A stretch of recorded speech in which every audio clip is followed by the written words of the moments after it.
Great. Thank you, guys. So happy June, goodness, and happy solstice yesterday. Um, I'm Stephanie Cavino from the Blackstone Watershed Collaborative, and I will pass it on to Kaylee. Hi, everyone. I'm Kaylee McLaren. I'm the Restoration Coordinator at the Collaborative. And Ted? Ted Beauvais with the Blackstone River Watershed Association. Thanks, Ted. Dan? Is that me?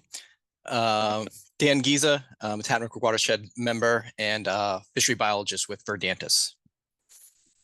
Thanks, Dan. Peter?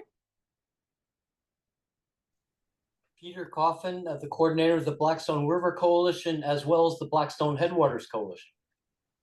Thanks, Peter. Seth?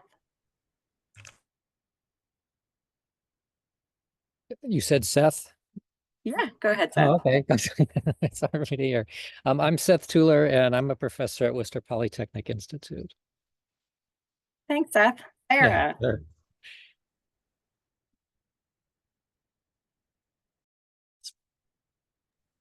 Sorry, there we go. I'm Sarah. I work with Mass Audubon as an education coordinator based out of Broad Meadowbrook in Worcester. Sarah's right downstairs from me. Aaliyah. Hi, I'm Aaliyah Kesso. I'm the conservation agent for the town of Shrewsbury. Thanks. Carrie. Hi, I'm Carrie Banks. I'm the Capacity Building Branch Manager with the Massachusetts Division of Ecological Restoration. Thanks. Shireen.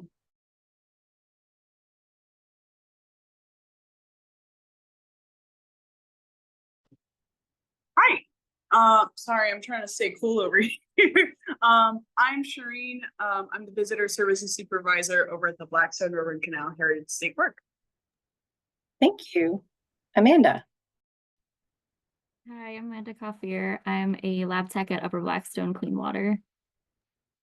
Awesome. Ian. Hi, I'm Ian. I'm the Technical Services Branch Manager at Mass DER. Thanks, Ian. Vincent. My name is Vincent. I'm the Stormwater Coordinator for the town of Shrewsbury. Thanks, Vincent. Beth. Hi, I'm Beth Bone, and I'm in the biology department at Clark University. Good to see you, Beth. I feel like our professors are emerging out of their teaching this summer. Lee. Hi, everyone. Kelly King. I'm an environmental planner with the Horsley Witten Group. Thanks, Kelly. Elsie? Hi, everyone. My name is Elsie Uffelman, and I'm living at Cook's Pond on Olean Street for 40 years. And so I'm a passionate citizen. Here in Worcester. Thanks, Elsie. Greg. Greg Dorschler, Intercollegiate Outdoors Coordinator with the Greater Worcester Land Trust. Thanks. Allison?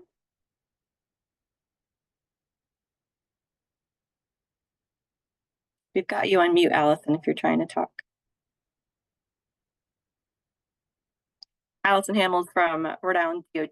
I can introduce that part for you. Heidi. Thank you. Finally got it. Go ahead. Okay. Good morning, everyone. I'm Heidi Ritchie, Director of Policy and Advocacy at Mass Audubon. I'm also on the board of the Mass Association of Conservation Commissions and the Massachusetts Rivers Alliance. Very busy lady, Heidi. Transfer to Katie. Hi, my name's Katie Liming, and I'm the Lakes and Ponds Coordinator for the City of Worcester. Thanks, Katie. And Fiona? Hi, I'm Fiona. I am the cyanobacteria monitoring intern for the Lakes and Ponds program. Welcome. Sarah. Hi, I'm Sarah Plenicky. I work as a resiliency planner at the Central Mass Regional Planning Commission. Thanks, Sarah. Nils. Hi, everyone. Nils Weberg. I'm a water resource engineer with Fuss and O'Neill. Thanks for joining. David.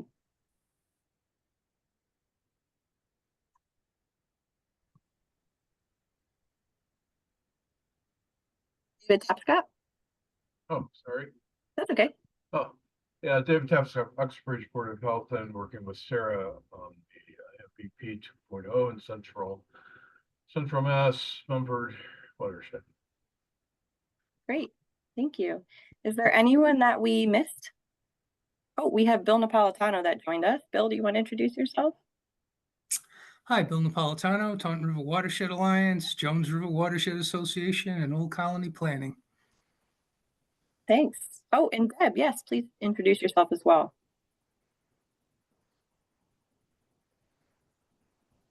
Who's that?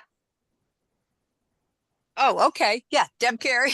I'm in the same space as Stephanie. And Donna Williams is downstairs, so I'm going to go see if Donna wants to come join us. So anyway, Deb Carey with Mass Audubon. Thanks, Deb. Everyone's getting sucked into the festivities. There's watermelon that someone cuts have little butterflies on it because Martha always ran the butterfly festival every year. There's some 4 different homemade quiches. It's a sight. So with that, I'll transfer it over to Carrie. You should be able to share your screen whenever you like. Okay, let's see if we can get this going.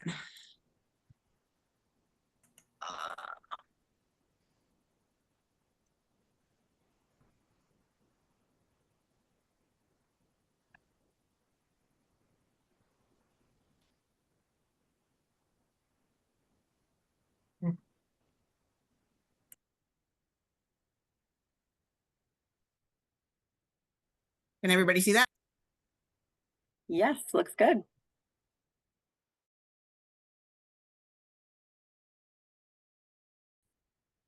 All right, having me this morning. As I mentioned, I'm carrying the capacity. I'm not sure if maybe you want to stop your video and that will help your am I cutting out a little? A little bit, yeah. Grab this here. Sorry about this. It's okay. As much as we'd love to see your smiling face.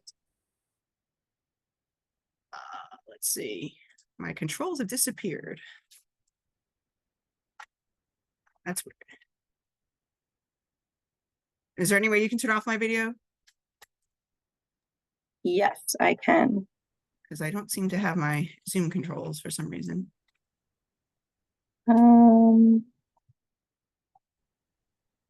I can start sharing mine, which stops yours, and then I can stop sharing mine. Oh. Okay, so you've turned off my video. Sorry about this. My video there. Let's see, we can do it one more time.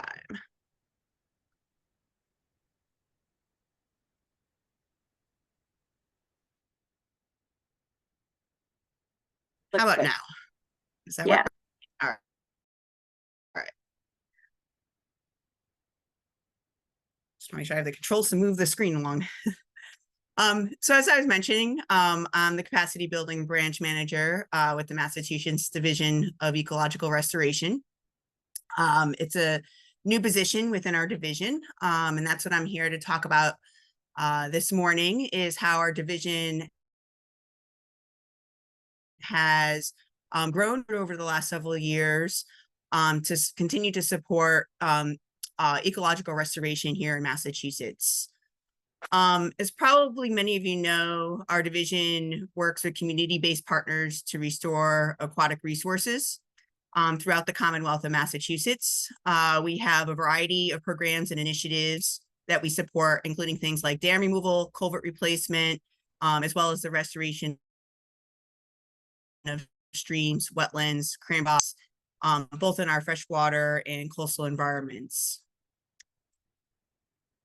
So DR's mission is really to focus on restoring and protecting these aquatic resources for both the benefit of people and environments.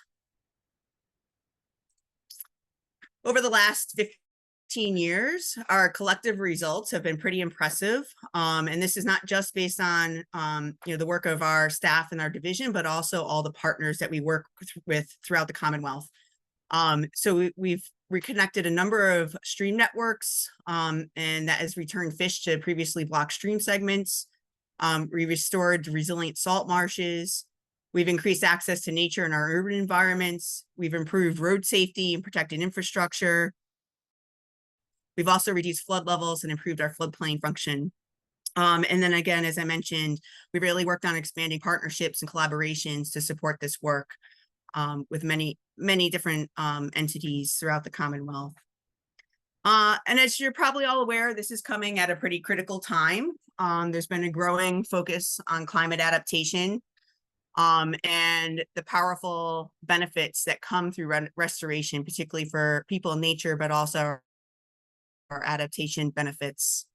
And as our results are bearing fruit, we're seeing an increase in attention and resources being put towards the work of our restoration here in the Commonwealth. And so we've really seen that this has been an opportunity to ramp up our collective restoration impact statewide.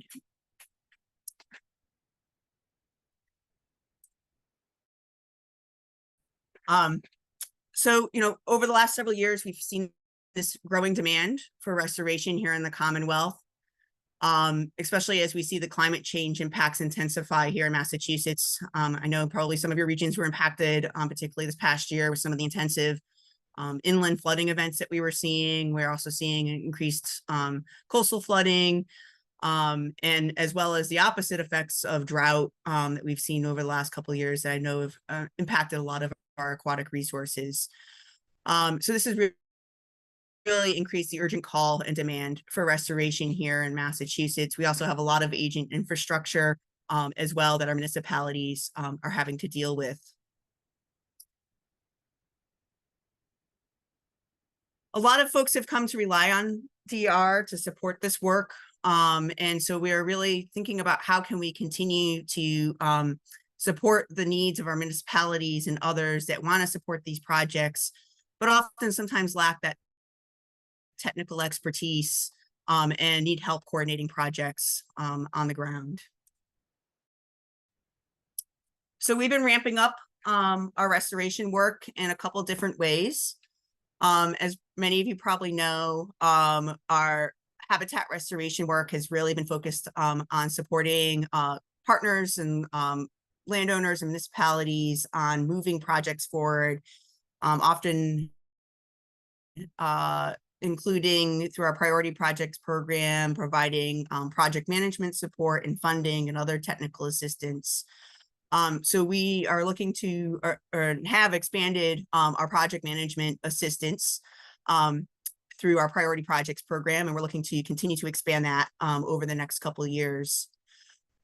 We also recognize that we need to build capacity. We can't do this all alone. And so we've really been focusing on thinking about ways that we can build capacity of municipalities and watershed and regional organizations to help lead and support restoration work here in the Commonwealth.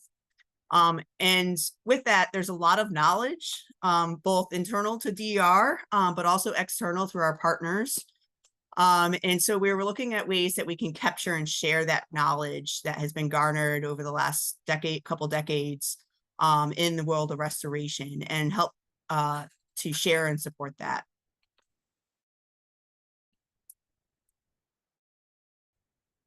So DER has actually restructured in this past year to support these goals. We now fall under 3 branches. So our first branch is the Habitat Restoration Branch. This is led by Kristen Ferry, who's our Habitat Restoration Branch Manager. It houses our programs that I mentioned before that really support those on-the-ground restoration work, such as our dam removal program, cranberry bog restoration program, and our wetlands restoration program. Again, this is primarily through our priority project program, but there's also some other technical assistance support that gets provided by this program or by this branch. Really focus again on leading the projects in partnership with the communities, landowners, and others that are advancing specific projects forward. So this is primarily just sort of encompassing a lot of the work that we've done. I'm overseeing our capacity building branch, which is one of our new branches. We do have some of our existing programs under this branch, some of you may be familiar with. Our stream continuity program, which works with the municipalities and others to support replacement of road stream crossings to meet the Massachusetts stream crossing standards, to provide both fish passage, but also the extra benefit often of flood resiliency. And then we have our regional restoration partnerships program, which is focused on building capacity at the regional level, watershed level, supporting collaborations to advance projects by providing funding and technical assistance to support those regional collaborations. So our branch is really going to be focusing on developing technical assistance, training, and funding to help our nonprofit organizations that we work with and our municipalities and other, again, to lead and support restoration here in Massachusetts. And I'm going to hand it over to Ian, who's joined us today as he's our technical service branch. So Ian? Yeah, thanks, Carrie. So I'm Ian Balcom, the branch manager for this newly formed technical services branch. And the goal of the creation of this branch is to serve as a hub of knowledge and a coordinator of the sort of knowledge that's been gained over the practice of, the history of DER's practices in restoring habitats, but also to kind of coordinate and help learn from the broader community to help address some of the the complexities that are commonly encountered with these sorts of projects. And as you all probably are aware, these projects take a long time, and there's many moving parts, and there's many players, and there's many technical aspects that are reviewed and developed over the course of the life cycle of a project. And so the goal of the creation of this technical services branch is to house expertise like restoration planning and engineering, and additionally serve as this repository of restoration knowledge, both from the transfer of knowledge from DER's expertise and knowledge content experts and our project and program managers, but also, again, to learn from groups like the Blackstone and how you address these sort of common obstacles that serve as sort of, constraints around project life cycles.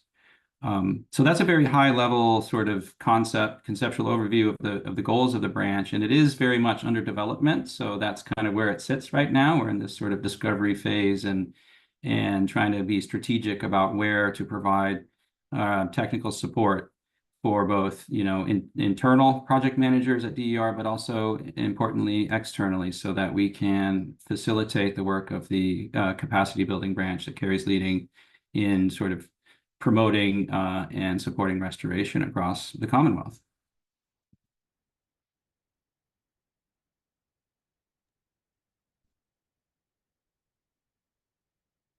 So with that,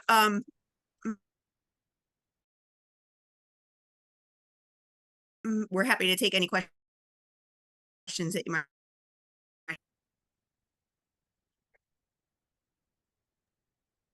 Yeah, folks, if you have questions, you're welcome to just come off you mute or put it in the chat. Yeah, Heidi. Thanks. And I continue to be so excited about the Division of Ecological Restoration, all you've done and how you're growing. Such important work. We had a online webinar last night about protecting and restoring wetlands, and I sung your praises there.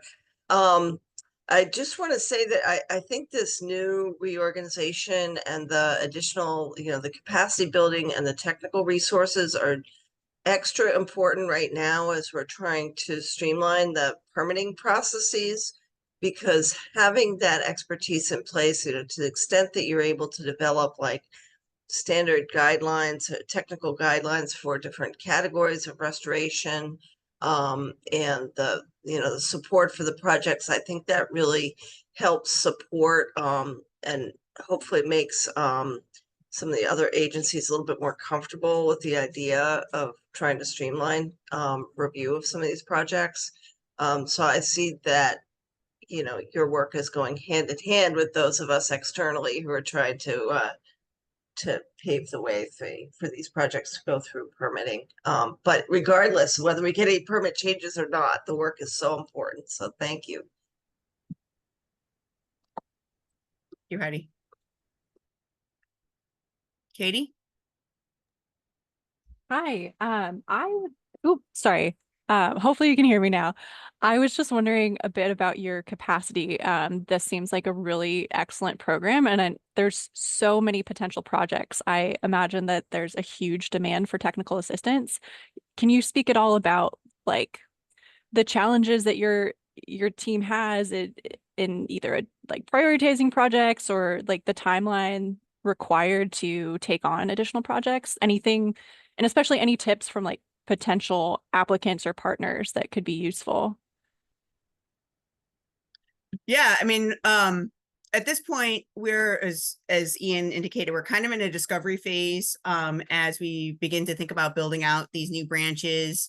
So we've been actually going through an external stakeholder assessment. Stephanie and others have been participating in to kind of identify where those priority needs are for both capacity as well as technical resources, and begin to think about, you know, and prioritize what we feel is in our wheelhouse. Permitting, we're not a permit agency, so that's often, I know Heidi is very important to Heidi's heart and others. But we're not a permit agency, but there are things that, you know, we can help with in providing training and also resources, I think, as Heidi just spoke to. So we're really in that discovery phase of trying to think through what the needs are, and then to begin to prioritize and see where we need to build some additional capacity. We do know that our regional restoration partnerships program, for example, which is this watershed-based approach to restoration, has been highly successful. We piloted that just a few years ago. We launched, and we have 3 active watershed partnerships that are advancing well over 45 projects at this point. And in addition to advancing the project, like they're actually leveraging a ton of additional resources for both capacity and project implementation. And so we're looking to expand that, double that number of partnerships in the next year or so. So yeah, we're trying to be strategic about it, because obviously we all have limits on our capacity. But yeah, we're kind of working through that right now. I don't know, Ian, if you have anything to add there. No, I think that's a good summary. We're in this, you know, we're trying to be strategic in terms of where to provide support. And there's a lot going on right now, it seems, in terms of technical support. And there's always these new tools, you know, seems to be new tools coming out every day. And so, you know, one of the challenges, I think, is to understand how to fit into that landscape in a way that is, you know, meaningfully contributing. And so we're trying to, you know, focus our efforts on that up front, so that we're, you know, getting a good return on investment and really meeting a need that's out there. And we're happy to take thoughts at this point. As I mentioned, we're going through this needs assessment. So I'll drop once we finish up questions here, I'll drop my email in the chat, and folks can feel free to reach out if you want to share thoughts or ideas with us, or be involved in future outreach for that needs assessment. I think Dan was next. Yeah, hi. I was curious, you know, I'm hearing building capacity, PM support, technical expertise. Are you reaching out? I guess this is mildly self-serving, to consultants. I've heard a few on the call. You know, I myself am one. We're doing quite a bit of fish passage work, dam removal, you know, modeling, sediment stuff. All of that stuff can certainly help. And I'm just curious if you're engaging consultants in some of this, who certainly have capacity and willingness to be involved in these type of projects. Yep. Yeah, we're intending to actually, so we've broken up our sort of outreach into 2 phases. Our first phase, we were targeting sort of the end users, the folks that are implementing projects on the ground, or helping like nonprofit organizations like the Nature Conservancy, Mass Audubon, that are helping provide some assistance to partners in the region, in different regions.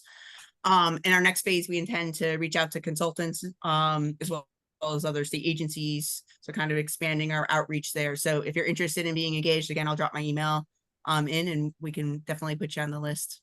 Okay, great. One other thing that might be a good resource too, and I think your group is kind of plugged in because they gave a webinar last year with the Joint Committee on Fish Passage, which is part of the American Fisheries Society. I'm the outgoing president for the bioengineering section of the American Fisheries Society, and we just put together a workshop on nature-like fishway design. So, I can get you connected, but those are other resources too within professional societies that are doing stuff like that might be a good resources to connect with too. Yeah, thank you. I actually, they're one group I didn't put on my list. So thank you. That's a good reminder. Ted? Yeah, Carrie, Ted Beauvais from the Blackstone River Watershed Association, and I'm wondering about how you work with the Office of Dam Safety. There are a number of old dams in the Commonwealth. Many of them are no longer used for their original purpose, and some of them have been deemed to be hazard or high hazard type of dams. A lot of them are privately owned, and the owners don't necessarily have a lot of knowledge or resources to deal with it. And if you end up that it's a hazard dam that needs to be addressed, you can either fix it up or take it down. Well, the fixing it up part is often very expensive and probably it may be undesirable ecologically as well. But even if it made sense. It's just millions of dollars that typically private owners would not have, and most towns don't necessarily want to come in and take ownership of that kind of a property and spend that kind of money either. So de facto, it ends up getting torn down, or it needs to be torn down, and that has to be paid for. So my point being that you're doing work that seems like ties in very closely with the Office of Dam Safety. I was wondering if you could just talk about your relationship with them. Yeah, so we definitely overlap with the Office of Dam Safety in a couple ways, primarily through our dam removal team. They often are working with them for example, I don't know much about it, but the Office of Dam Safety has an orphan dam initiative that they've been working on to try to identify those dams where there's no known owners and try to think through next steps with those. We also have been able to get, so some of the other technical assistance that the dam removal program has offered was recently some preliminary designs and engineering for high hazard municipally owned dams. So they were able to get some funding out to, I think there's like 5 to 7 dams to actually do some preliminary design engineering on those projects. So we do work with them and try to identify potential projects and avenues. And actually just talked to Bill a couple weeks ago and just sharing resources. That's one of the things that I think we're going to be looking to do more of, is sharing information back and forth with the Office of Dam Safety. All right, Peter. Yes, Peter Coffin, and I'll have my Conservation Commission member hat on. The small town of Mendon, we just got a great agent, but she's young and fresh, a lot of enthusiasm, and wants to learn. We have run into a multitude of relatively small problems needing restoration because of bad things happening during construction. So is it MACC? Is it you guys? Because we're depending on the proponent's professional as to how they're going to restore it. And big projects, we might hire someone to do a peer review. But there are so many smaller that no, we don't. But if we could just get a heads up or a quick review, or how do you clean up a wetland, right? Do you do it going in by hand in certain seasons? So a lot of technical assistance needed on a small scale. I'll let you answer that. Yeah, that's definitely a note I'm going to take note of. And I guess I'm curious, like, if there's a specific project type where you're seeing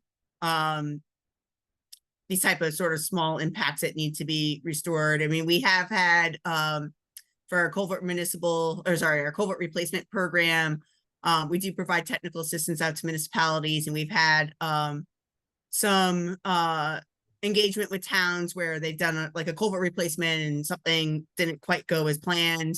And we try to, provide some technical assistance on making small improvements there, for example, to facilitate fish passage. How about maybe this? Erosion. Sorry, How was about that? this for an example? Route 16, built in 1917 by a state highway. There is a little brook that got culverted and covered over a couple homes. We didn't know there was a stream. Well, now it pops out. So is that DOT's problem? It's running over a couple properties. Concom has to deal with it at both ends. Do we ask to restore it? I doubt if that's going to happen. So, we got to act fast, but DOT doesn't respond quick, and it's complex. Yeah. And there's a lot of situations, unfortunately, out there that are getting uncovered, I think, as we see some of these more intense rain events, and our infrastructure is just getting to that end of their lifespan. And it's a difficult situation. I guess, if you have a specific need, if you wanted to drop me an email, and I can see if that's something that maybe might help out with. But yeah, those are sometimes things, especially where there's an immediate response needed. That's where, unfortunately, we haven't been well suited to be able to get, a technical assistance team, for example, out to a project site. But I'll be interested to hear more. I know, Stephanie, you gave us about 15 minutes. I think we've used up our time, but appreciate the time to come and talk with everyone. Yeah, thank you so much. Maybe I'll let Heidi have the last word here before we transition. Yeah, I just have one more question. So, I'm really excited about the biodiversity initiative as well. And I think there's gonna be some opportunities this summer for public input on that. But just wondering if you could speak to DER's role in the biodiversity initiative.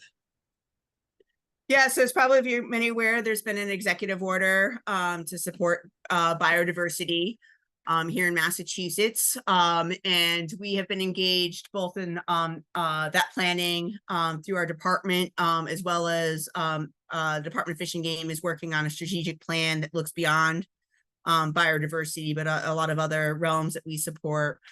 So we've been very much engaged in that. I think that a lot of the work that we do supports both the climate adaptation, which is another common theme, and the need for biodiversity. And so, I think all of our programs will be highlighted as part of that process, with encouraging more dam removals and culvert replacements, for example, wetland restoration work as well. So, and I don't remember the timeline. I know that I think the biodiversity timeline for more public outreach and stuff is going to be coming up sometime this summer, if I recall correctly. Thanks, Carrie. And I know you have your hand up and you put in the chat, how about a restoration strike team to deal with aftermath of natural disasters, promoting rapid and effective restoration? Sounds like a partnership program there with some other agencies. Yeah, I mean, the strike team model works well. I did a lot of work with wildfire and incident command and things in the Forest Service, and the strike team approach. So you're pre-planned and pre-positioned, and so the things are going to happen. There's going to be flooding in Western Massachusetts, and you have the strike team able to go out and be on site and help right in real time to remedy. Yeah, I think Vermont actually has a model like that has been very effective, and they've obviously had some experience with flooding in recent years. So using both the transportation folks and their environmental agency folks getting out pretty quickly. Yeah. Well, thank you so much to both Carrie and Ian for spending the time with us this morning. I know it sounds like others are definitely excited about DER expanding and really focusing on capacity. And, I've said this so many times, I recently was at a national conference, and even just saying like, oh yeah, our Division of Ecological Restoration in other states, are like, wait, what? You have a what? That's amazing. So step one, having a DER, so happy to be in Massachusetts and be able to work on this.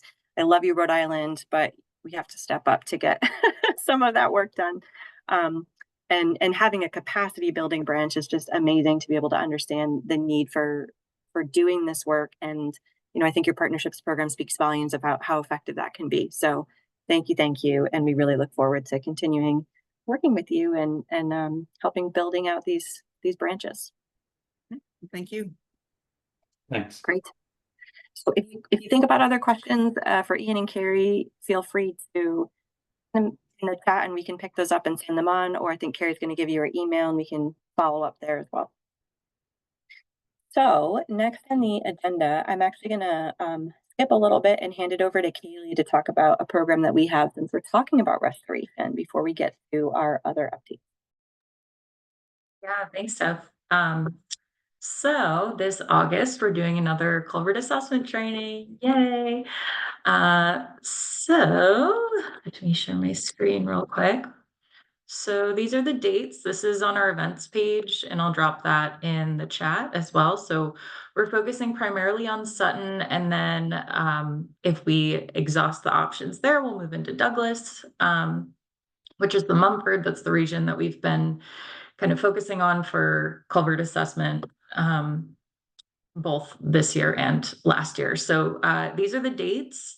It's Monday, Wednesday, Friday for 2 weeks, and then an extra Monday kind of snuck in there. But if these dates don't work for you, definitely feel free to reach out to me. I'm happy to go out one-on-one. The whole goal of this is to get more people within the Blackstone certified to go out and assess culverts on their own. And in addition to that, it's about getting the right people certified. So DPW folks and nonprofit folks and municipal folks, all of those groups I would love to have come out and get certified. And it's a lot of fun. You get to splash around in a stream with me and wear waders and see cool stuff like frogs and snakes and all kinds of weird things. So yeah, if you're interested, there's this registration link right here. And you can put in your information. And I'll drop this link, the events page link, and a link to our culverts page in case you want to learn more about that. So thank you. Thanks, Kaylee. And just a reminder, this is a free training and it's open to anybody. So we had a lot of consultants come last year as well. And this is through the North Atlantic Aquatic Connectivity Collaborative. So it's a 15-state group that everyone said, hey, let's take the same data. Let's be able to put everything into one database and be able to work together and compare apples to apples when it comes to what are the most important culverts to replace. So that's what we're working through. Yeah, so those, we usually say plan for a full day, and to complete the training, it's like an hour-and-a-half webinar that you watch from Scott Jackson. We'll answer any questions. You do an online test, and then you have your 2 to 3 full field days. If we're extremely efficient, or if there are a lot of culverts right next to each other, it's possible to do it in 2, but it's better to plan for 3. Yeah, and some people had to leave early last year, and we made it work. Great. Thank you. And we brought that back because we had a lot of requests from folks last year saying, please do this again. It didn't work out for the dates, or my colleagues want to take it. So looking forward to seeing you there. So on to our subgroup updates.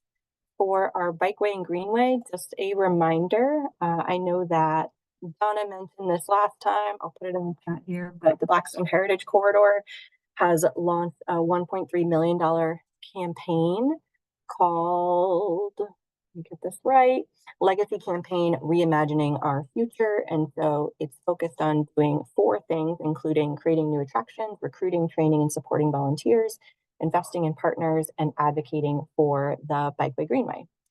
So it's wonderful. You can learn more about it at that link there. You can donate or tell all your friends, find your rich friends to tell. But it's going to be really helpful to really make that Bikeway Greenway connect. Everyone's good at different things. Rhode Island's better at the Bikeway than we are, so Mass is going to step up on that one. Anything else on Bikeway Greenway that folks want to share?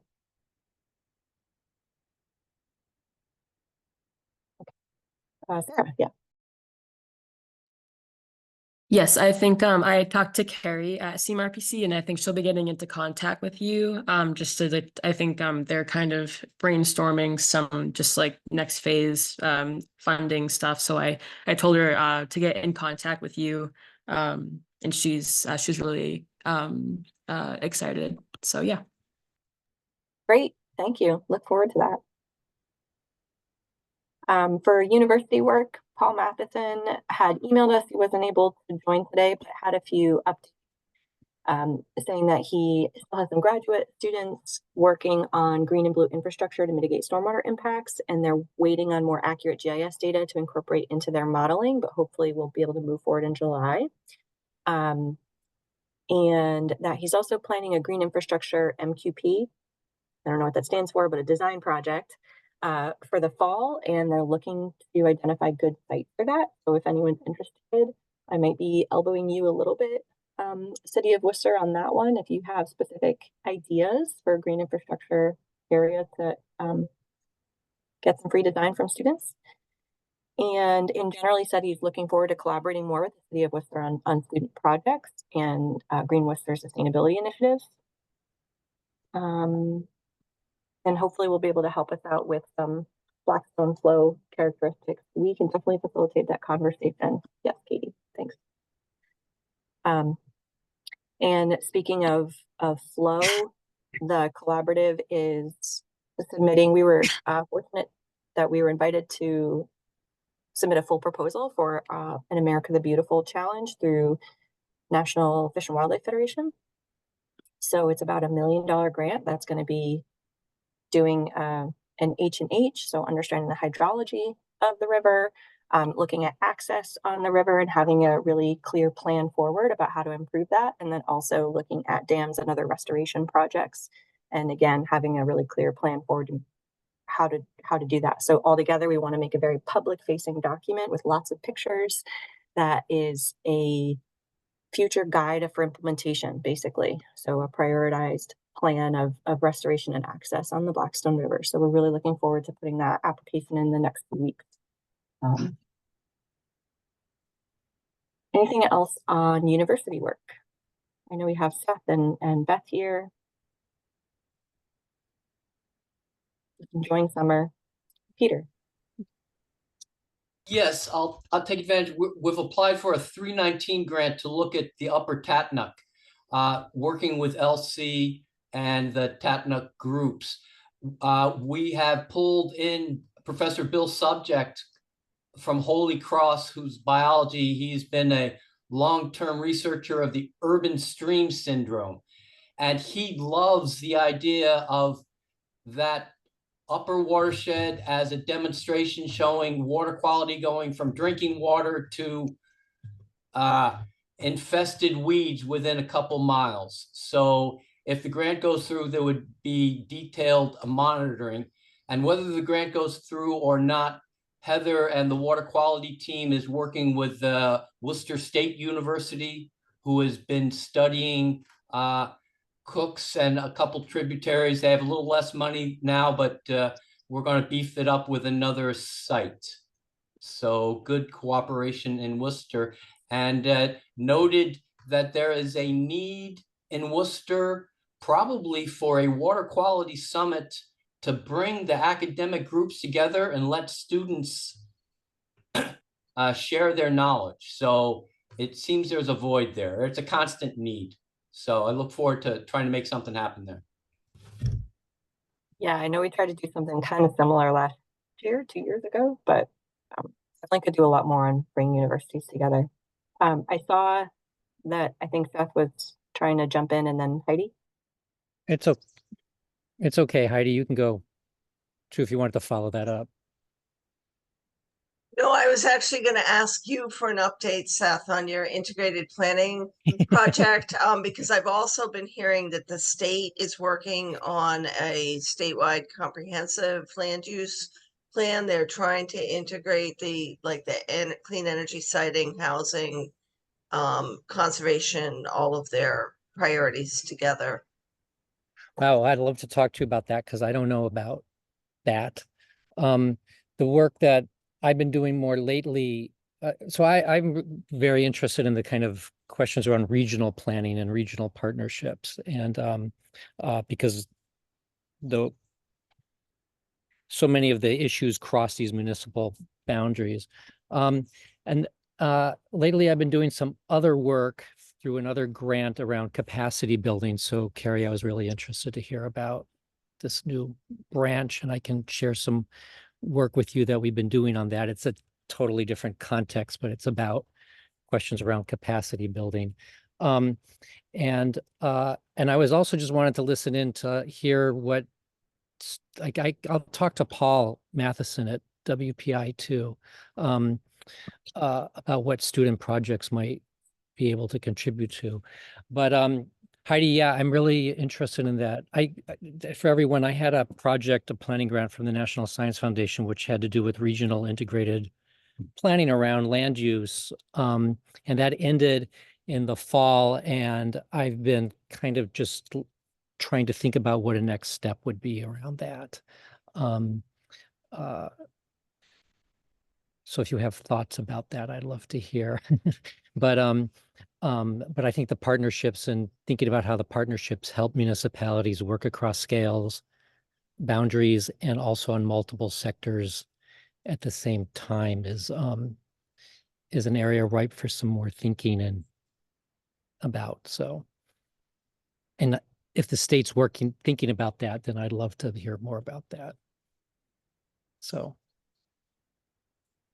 Sure, I'll put in Maybe the I'll call chat you. the implementation advisory committee of the that's working on the excuse me, global warming solutions plan, the clean energy implementation plan. There's a slide deck from their March meeting that talks about all the different sectors and how they're working on a holistic land plan, you know, recognizing the role of land and all that. So I'll put the link to the slide deck in the chat. Great, thanks. Thanks, folks. Anything else on university updates? So for Fish Passage, if you haven't heard, we had worked with the state of Rhode Island DEM to put in a $20 million NOAA grant to construct Fish Passage on the lowest two dams. We unfortunately did not receive that grant.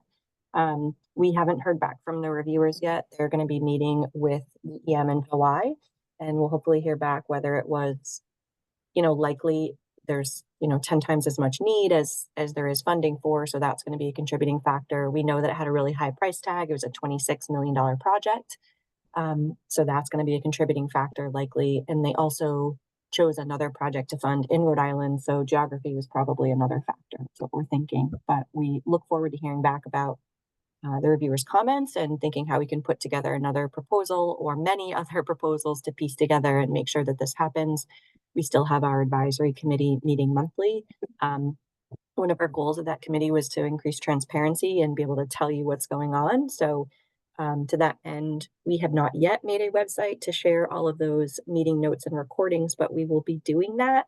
And if anyone ever has questions about specifics, what's going on with that, we're happy to answer those or share the meeting notes with you. Just let us know. Anything else on Fish Passage in the Lower Blackstone? Okay. For water quality, the reminder about the Dam Buster series that is coming up. The next one is on July 10th on permitting. Always a challenge with dams. And our thank you, Kaylee, is keeping track of all of our CSO updates and putting those in our notes. If you're interested in joining our CSO working group, our next meeting, I think, is in July. I think it's July 10th. July 10th. Thank you. Yep. That's coming up too. The last CSO that we had one May 18th, the 23rd. The 23rd we also had 6.36 million gallons untreated. And Kaylee reached out to DPW to learn more about that. Can you remind me what happened there? Yeah, so basically it was an infrastructure failure. There was a new bypass gate at the CSO facility that had just been put in, and it had told the computer that the flows were higher than they actually were. So part of the flows were redirected and discharged to the Blackstone untreated. But that only happened for about like 10 to 20 minutes. So the number here, the 6.36 million gallons, they said it was definitely a generous estimate. So they're working with an engineering firm now to kind of dig more into that, why it happened and what the actual flows that they think were discharged were. Yeah, thanks, Kaylee. Yeah, Quick, yeah. Who's your source of information when you call up? Do they give you, are they able to, who do you talk to? Dave Harris? Or I was just curious who's most on top of it. Spoke to Ian Wayburn. Oh, okay. Steph is old friends with him, so we he's generally our primary contact when we have questions about CSO, and he's wonderful. He comes to our CSO meetings as well, our working group meetings. Yeah. Ian's very accessible. Dave is brilliant, but harder to get to. Greg. Yeah, just for perspective, do you know when the last time was that there was a completely untreated discharge? My sense is that doesn't happen too often. Yeah, so this was only the second untreated discharge of this year. I think that's because we haven't got nearly as much rain as we did this time last year. And summer's not over, so we'll see. But yeah, the first one I believe was in January. And then this was the second one that was due to infrastructure rather than rainfall. Thanks, Kaylee. And did you want to talk about that other BU study as well? Sure, yeah. I believe this was from Mass Rivers. They called our attention to a study out of Boston University that showed that CSOs negatively impact our public health on the Merrimack River. They did that study, so we can drop that in the chat as well. This has been a conversation that we've been having back and forth of like, yeah, if there's CSOs, it probably impacts people's health, but is there evidence of that? Are there studies of that? So this was a really cool find to kind of bolster that argument for us. Yeah, interestingly, one of the challenges of that study is that they don't know the pathways of exposure. So they don't know if people got sick and had more GI issues because they inhaled it and they were near it, because they touched the water, because it was in their drinking water and it was affected. So they're not sure of that yet. So there's definitely a lot of room for study here on this topic. But we were thinking about maybe reaching out to them or Merrimack and learning a bit more about the study and seeing what part might be relevant or how we could, learn from that here in the Blackstone. So stay tuned as we work with them through the CSO working group. Any other water quality updates that folks want to share? Peter. Yeah, I got 3 great announcements for the Blackstone River Water Quality Program, and Heather is can't speak up for it. Heather, we've been going for more than 20 years under the same old quack. Heather has revised our quack, and so she's gotten all the signatures, and except for the last detail, yeah. So the quack has been is going to be fully revised and approved. And thanks to Manuel Sorleen, the GIS guru down at the Estuary program, she got our clickable map on our website up and going. She has invested even more of her time and created a dashboard which allows better manipulation of the data and the ability to generate graphs. So I think that's really going to make it much more usable and user-friendly. And kudos to her. And I don't know who we can get to give her an award, because she's deserving of that. And then even more exciting, thanks to the multiple investments from DEP to upgrade our database, now with more than 23 years of quality assured data, Heather has worked with our database guru who works for DEP on Monday 9 to 5, and they are working with EPA using our data to prototype some sharing protocols so big data sets can be manipulated and uploaded easily. So good kudos to Heather and Dan on that. So those are the 3 updates. That's wonderful. And thank you so much, Peter. That's really great. I hadn't heard about that last update, so I'd be interested to hear more about what they're learning and how they're using this data locally to inform other areas.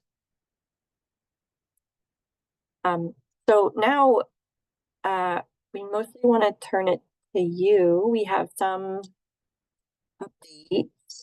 We had talked about our paddle guide before, and that is now live. So big thanks to Emily Vogler for making that. You can see it on our website, blackstonecollaborative.org/paddling.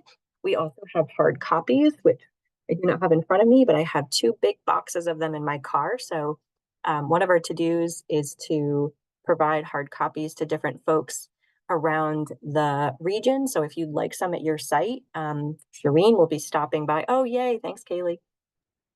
Yeah, so this is what the paddle guide looks like. It folds out and folds out this way as well. So this is the map side. And then all of the portage points. So it's really well done. It's honestly a beautiful map. Each of the portage points has like a little dotted line to show you how to walk through and get from one side of a dam to another. You can see how challenging some are. Yeah, thank you so much. So we'll be dropping those off. I'll leave some here at Broadmeadow Brook. I'll bring some down to DCR, Shireen there. If others want them, please let me know and we'll coordinate a drop off. They come in packs of 25. Yeah, what are there other updates that you guys want to share? We have a couple that are partner sites that we can share, but I'll hand the floor to you.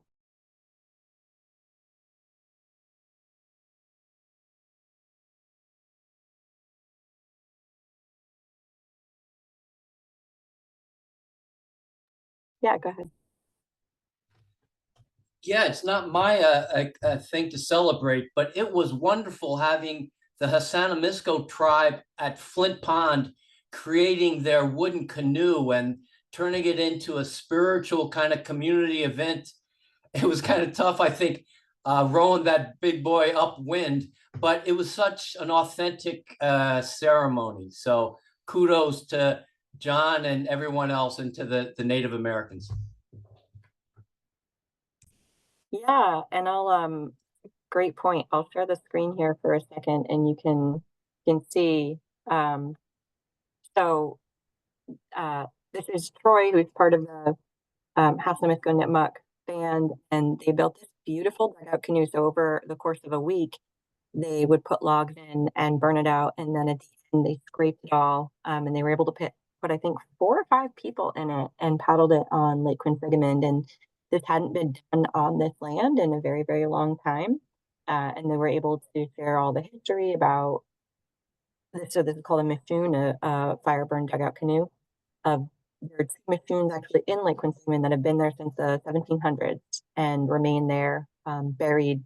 They would bury them underwater during the winter so that they didn't freeze and put rocks in them. So they're still down there until they can figure out how exactly to excavate them. But it was a fascinating time to go check that out. And thank you, Peter, for highlighting that. Okay, go ahead.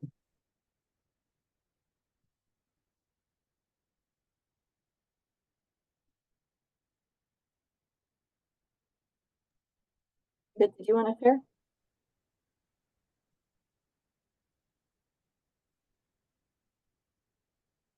Did Tap Scott? Oh. You have your hand up. Did you want to share? Sorry. Yes, sorry. I have trouble. That's okay. Trouble hearing. Just an update on this little project in the in Uxbridge. It's a collaboration between Metacomet Land Trust, sorry about that, a campground, and some state agencies. I think it's Fish and Game to do some restorative work on a cold water fishery. And they've done some temperature readings. They're sort of getting off to a start and doing some real restoration work on a local level. So it's just something I follow, and I thought I'd let people know about.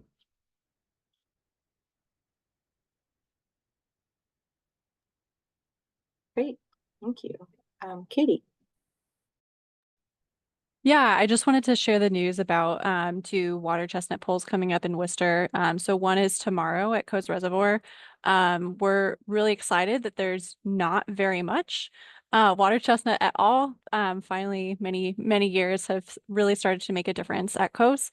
But we are still open to any volunteers who are able to bring their own watercraft. We are fortunately, we have a good set of folks who have signed up to use the city kayaks. And then the second water chestnut poll is being organized by the Lake Quinsigamond Watershed Association. That will be on July 20th. And you can, I'll drop some information in the chat. Thank you. Yeah, there are a lot of water chestnut polls. It's a good reminder. We should put those on our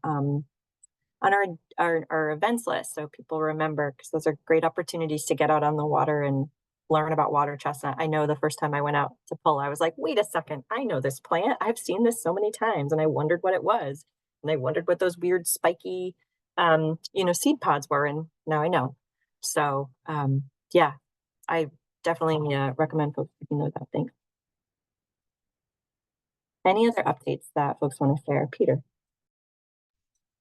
Again, not really my program, but kudos to the Manchog Pond Foundation. Speaking of invasive weeds, they have gotten 319 grants. They have equipped their own boat with a dash, which is diver assisted suction it's sucking up the weeds. So that little organization has really gone to town, and they are great stewards of that pond that's crossed both towns. However, this past winter, there was a major solar array on the slopes in Douglas that got away from them and eroded the whole hillside down into Lake Manchog and into Stevens below. So the two Concoms are battling it out. They're working together, but you can imagine the lawyers get involved and it's ugly. So kudos to the Manchog Pond Association for local stewardship. Definitely, that's another one. Yeah, Phyllis Sharpensteer and others are tireless in making sure that they are on top of those violations and working with the developers to make sure it gets cleaned up. That's a big one. If you have others, feel free to raise your hand or drop them in the chat. I just wanted to share some things from partners that couldn't attend today, but they asked us to mention. So one is the Mass Rivers Alliance. They have a new 2023 annual report talking about legislative events and stormwater education and increased funding for environmental agencies. So we can share that link with you. Mass Audubon has a couple, and I don't know if anyone at Mass Audubon wanted to talk about this. There we have your BMB educational programming link talking about the Swanson Intermediate School in Auburn. Sure, I wasn't personally involved in this in this program, but I do know that they had a series of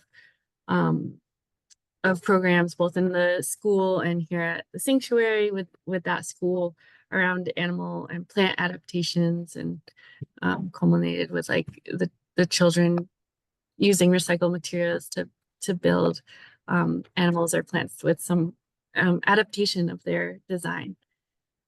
Yeah, but I didn't teach it, or I wasn't personally involved. It looked like a great program. So thanks for mentioning that. And there's another one about policymakers. I don't know if Heidi wanted to say anything about this one, but clean energy projects are getting built, and Mass Audubon is advocating to incentivize clean energy projects for rooftops, parking lots, and other developed lands, and asking residents to call and email policymakers for sustainable clean energy siting. So there's a link there if you wanted to learn more. Yep, and it's being debated today in the Senate and then on to the House. There is going to be probably consolidated permitting at the local level for smaller projects and state level for larger projects. But the key thing here that we worked really hard to get in is that there will be siting criteria that will include like all the natural resources and environmental considerations. So we're really trying to steer all this infrastructure, energy infrastructure to the least impactful locations. So if this law passes, there's going to be a lot of work to be done on the implementation part and the regulations, what those guidelines look like, and what kind of support the state's going to provide to the municipalities, the funding for that. Yeah, thanks, Katie.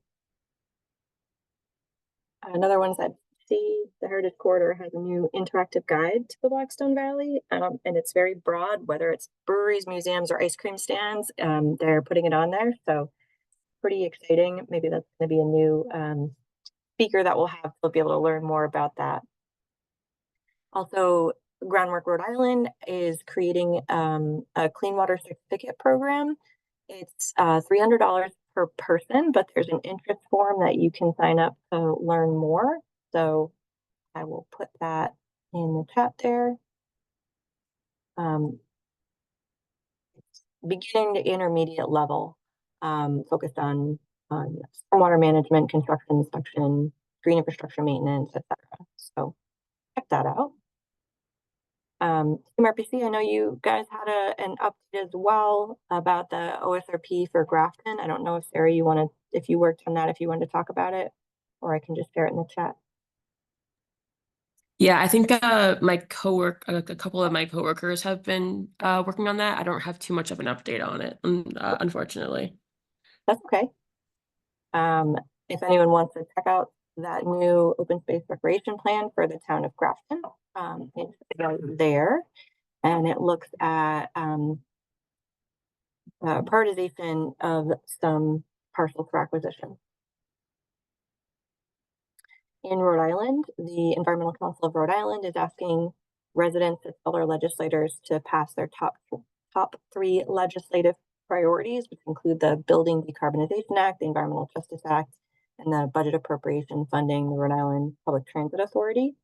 So we'll share the link with you if you're interested in learning more about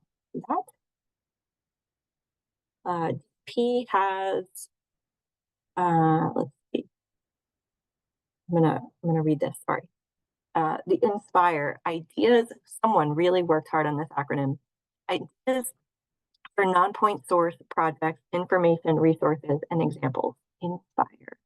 It's an interactive new capacity building tool sharing information about the 604B grants, Clean Water Act, and Section 319 grants, showcasing full projects, and has a lot of geospatial layers that's references to help communities plan ideas for competitive grant proposals. This sounds fantastic. I haven't heard about this. I haven't explored it yet, but it looks really interesting. Maybe that's another speaker coming up. And then another one from NVP. Last one I'll share from Hillary King. Apologies that she wasn't able to come today, but we are working with the Pioneer Valley Planning Commission, PVPC in Western Mass, developing a climate resiliency playbook, helping communities identify, prioritize, and implement strategies to enhance both physical and social resilience. They're working to launch that spring and are looking for representatives from other municipalities and nonprofits to share their thoughts. And they're offering $125 honoraria to participate in those focus groups. So reach out to Hillary if you want to learn more about that. You don't have to be in the Pioneer Valley to participate. They're just trying to gather information throughout the state. Let's see. Kaylee, did I miss anything else? I don't think so. I think that all sounds good. Great. I know June is also Pride Month, so if you are interested in learning more, a lot of our partners are sharing information. I know the Narragansett Bay Estuary program has some information on different Pride programs. The MVP program has a bunch of links to different readings from LGBTQ LGBTQ plus people, and Mass Audubon has Pride Month programming. So there's a ton to check out. We have some links to that in our notes as well. I have Mass Audubon's right in front of me, so I'm going to copy that one. And Mass ECAN is another one, the Ecosystem Climate Adaptation Network. Their newsletter went out and has a lot of different readings and programs. So you can check that out on their website too. And if there are others, feel free to share them. Are there any other updates that folks want to share or questions? Okay. Well, thanks for joining us today. I hope you stay cool. Today's the last really hot day, hopefully, if you're here in Central Mass, and we'll transition into a little bit cooler with some thunderstorms coming up. Fingers crossed.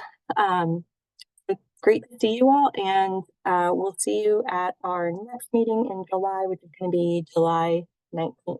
So have a great rest of your June, everybody. Take care. Thank you.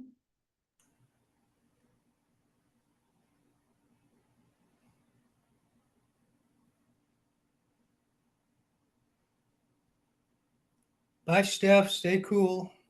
Bye, Bill. Always good to see you. That was awesome. It really was. Good stuff. Thanks for coming.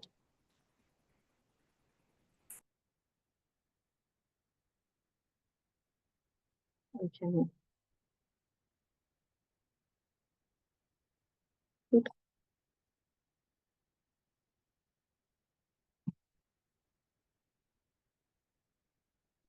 I was like clicking remove, but it says, should I report this person to Zoom? So I had to be like, no, don't report them. They just didn't. Oh, no. That's funny. All right. I know that you're running too, so I don't know if you want to chat, but I just figured I'd stay on for a minute. Yeah. Well, I locked myself out of my apartment this morning. I had so much to do, literally so many things. I had to run to Target, like just like running around trying to get everything before I am away. And I was doing the recycling and the door closed behind me. I closed the door to keep the AC in and it was locked. So I had to call my landlord and I was just hanging out outside my apartment for an hour and a half. Yeah, so now I'm wicked behind. I have to like go and run around, so we'll see. And you didn't have your car keys either, I assume. Yeah, to like go do stuff even if you, yeah. I was in shorts and a big t-shirt and no shoes, so I couldn't have gone anywhere. I had just gotten up, I was like, oh, I have to do the trash before the trash people come. And it was like 7 in the morning. Yep, Yeah. been there. Yeah. I'm sorry. It's not a good way to start your morning. No. Mine was with homemade quiche and, watermelon butterflies, so it was pretty cool. I have to That show is you this. lovely. Yeah, Martha's very, very loved. Yeah. You see this? Oh my God, that's beautiful. Right? Oh, and they Someone put just little made them. flowers, little pansies in there. Oh my God, Yeah. cute. And on the side, you can see like little butterflies. Wow. Very cool. Very impressive. Yeah. I also had some preliminary conversations again. I talked to Deb before, but I talked to the sanctuary director and some of the regional bosses about a flex workspace here, and everyone said that sounds great. We'll figure out the details. We'll talk about it and get back to you. So okay, cool. Officially, the address at the moment is my house because I just wanted the paperwork done and I didn't want to rush anybody. But we can just change it later if we wanted to do that. Yeah. Either way, it sounds like it would be a good fit to be able to work together and potentially rent, programming space also. Definitely. Not different space, but yeah, that makes sense. Is there anything you need from me today or? no, I think I'm just gonna send an email out to everybody and say like, here's our draft budget. Get back to me if you have thoughts, and I'll send a link to the draft proposal and say, you're welcome to like add comments or like suggest edits. I don't want anybody to like just totally rewrite something that we don't realize is there. But I think that's the main thing. Next week is surprisingly slow, which is great. Hey. And I did talk to Eric yesterday. Yeah. So I don't know if you saw that email. He basically said, he reminded me that he's going to be pushy. He's like, I don't want to go talk to Nisa. I want you to go talk to Nisa. I want you to build those relationships more. And basically, he said every time he talks to White House, he asks, how he could be more involved in recreational paddling on the Blackstone. And like, that's his thing that he cares about. So just to make sure that he's more in the loop about whatever we're doing with paddling. So I asked Nisa if we can meet. We were going to meet at Mammoth Mills, which is like on the Rhode Island border of Mass. And it's like a new parcel that they want to potentially have some new access points and like redevelop and put a little building and like have it be an education thing with NPS. So I don't know anything about that, but we figured we could meet there and talk about it. So I'll see when she's available. And I mean, from her email, she said, don't change anything based off of us. So if you want to do September, do September. Like, we might just continue with that plan. And then if it makes sense in the interim to offer like a smaller day where we just meet at Mammoth and paddle there for a little while, maybe that's the best thing forward. And then we can also participate in September. That sounds like a good plan. That's the smarter plan. I just wasn't sure if Eric or NPS, the reason why they wanted to, like, they had a specific reason why they wanted to talk to White House in July. I just wasn't sure if that was the case or not.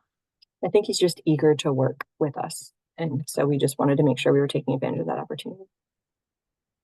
Cool. Sounds My good. understanding. Yeah. But nope, things are good. Go on vacation. Hey. Don't get locked out again. I know. It's so bad. I have to do my timesheet too. Okay. Yeah. I gotta remember to do that. Wait. Sorry, what? Oh, I'm recording all of this. We can change the recording, can't we? I can edit it.